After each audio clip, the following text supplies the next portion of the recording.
दक्ष police news, पहिले खाकी मग बाकी।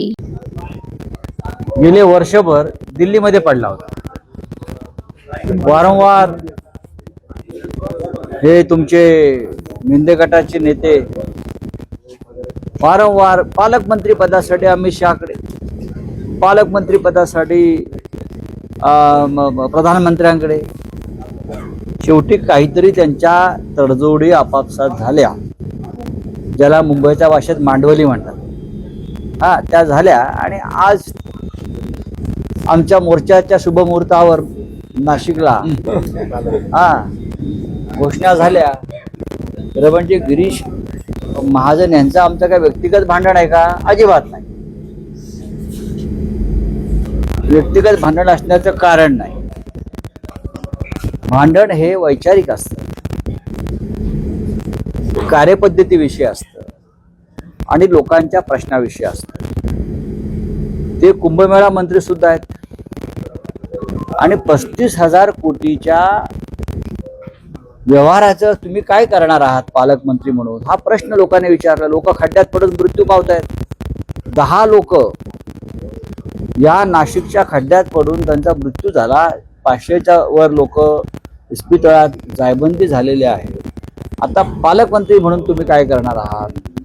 पालकमंत्री म्हणून तुम्ही या 10 लोकांच्या कुटुंबियांना 1-1 कोटी रुपये नुकसान भरपाई देवेंद्र फडणवीस राज्याचे मुख्यमंत्री यांच्याकडनं मंजूर करून आणणार आहात का कॅबिनेटमध्ये? जे जखमी आहेत त्यांना किमान 50 लाख मिळावेत, कारण ते त्यांचं कायमचं अपंगत्व काही लोकांना आहे। पालकमंत्री म्हणून तुम्ही काय रस्ते नीट करणार आहात का? सांगा।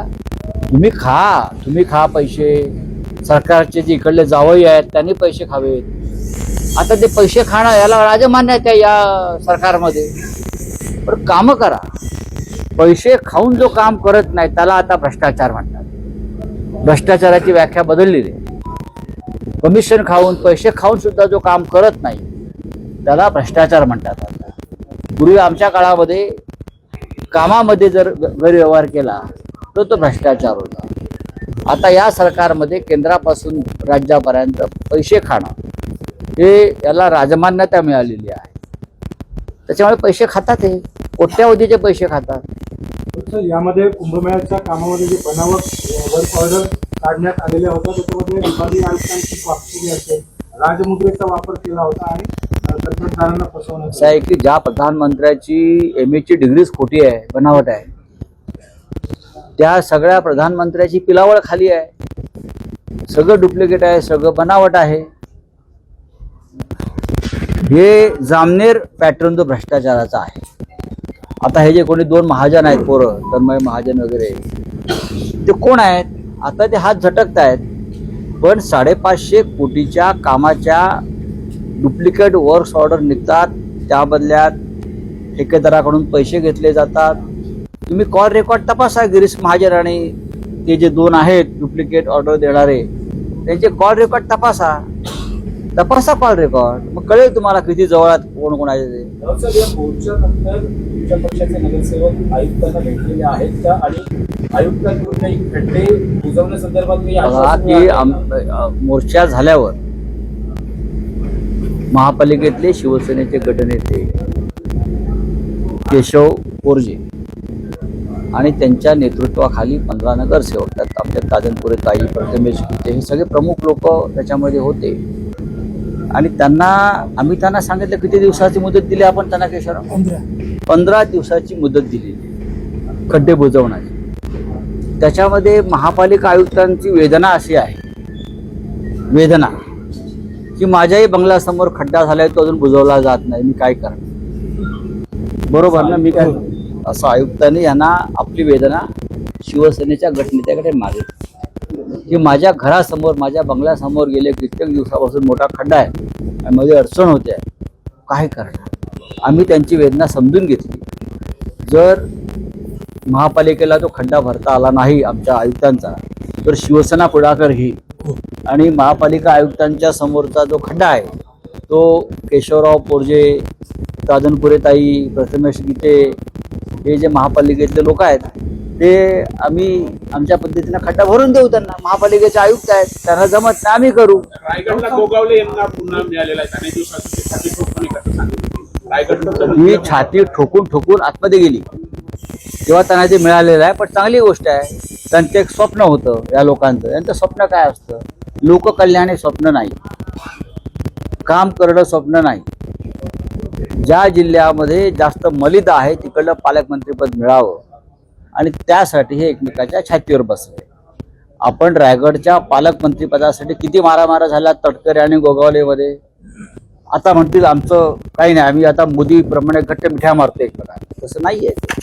हे सोपं प्रकरण नाही आहे. इव्हन नाशिकमध्ये दादा भुसे यांना पालकमंत्रीपद हवं होतं, छगनराव भुजबळांना पालकमंत्रीपद हवं होतं. असे अनेक लोक इथे आहेत ज्यांना पालकमंत्री, नरहर झिरवळांना पालकमंत्रीपद हवं होतं इकडलं.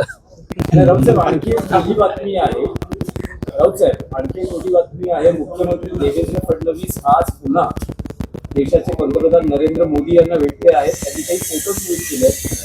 महाराष्ट्रातील विकास कामांवर चर्चा झाली आणि मोदींनी जो पाठिंबा दिला आहे त्याबद्दल चांगला आहे. मोदींनी त्यांना परत सांगितलेलं आहे तुम्हाला केंद्रात यावं लागेल.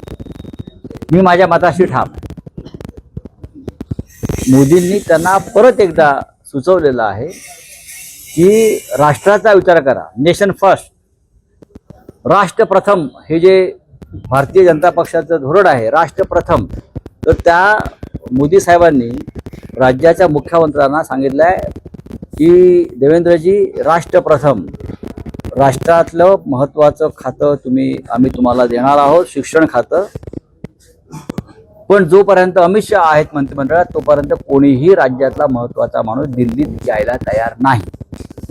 त्याच्यामुळे आता मला भविष्यामध्ये रिशफलमध्ये कोणते मोठे मासे घरी जातील किंवा बाहेर काढले जातील याच्याविषयी माझा अभ्यास सुरू आहे. जोपर्यंत अमित शहा आहेत दिल्लीत केंद्रीय मंत्रिमंडळ, अमित शहांचा दहशतवादामुळे मंत्र्यांना सुद्धा त्रास होतो आहे, कॅबिनेटला त्रास होतोय. हे मोदींच्या लक्षात आलेलं आहे. हे मोदींच्या लक्षात आलेलं आहे. त्या पंतप्रधान पदाचे शर्यतीत नाव वाढतंय. त्यांना तात्काळ मी सांगितलं की त्यांना ताबडतोब या देशाचं उपपंतप्रधान व्हायचं आहे. कोणाला? अमित शहाना. आणि मोदी ते होऊ देत नाही. राऊत साहेब, सोशल मीडियावर दिमागी नक्सल पार्टीची स्थापना झालेली आहे. पंतप्रधानांनी देखील या सगळ्या संदर्भात वादासंदर्भात आपण कसं बघतो? असं मी याकडे या दृष्टीनं बघतोय की देशाचे प्रधानमंत्री, देशाचे सरन्यायाधीश साधारण महिन्याभरानं या देशामध्ये एक नवीन पक्ष स्थापन होईल याची काळजी घेत आहेत. मग कॉक्रोच जनता पार्टी झालं, दिमागी नक्षलाईट झालं. या सरकारला विचारवंत आणि बुद्धिवंतांचं वावड आहे. कारण ते प्रश्न विचारतात, ते आंदोलन करतात, ते लिहितात, ते बोलतात. मग त्यांना ते दहशतवादी वाटतात. कारण हे सरकार अनाड्यांचं सरकार आहे, अंगठी छाप आहे, बोगस डिग्रीवाल्यांचं सरकार आहे. त्यांना विचारवंत आणि बुद्धिवंत नको आहे. एक गार्डियन मिनिस्टर का जो पेच था वो यहाँ नहीं छूटा है, वो दिल्ली में छूटा है. ये दुर्भाग्य है महाराष्ट्र के मुख्यमंत्री का. वो नहीं ये मामला सॉल्व कर सकते, दिल्ली में जाना पड़ा. एकनाथ शिंदे गार्डियन मिनिस्टर के लिए लगभग 50 गृहमंत्री को मिलते हैं. क्यों?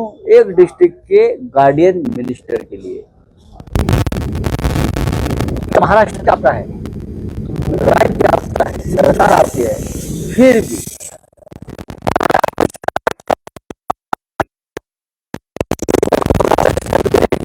पावर कोई है.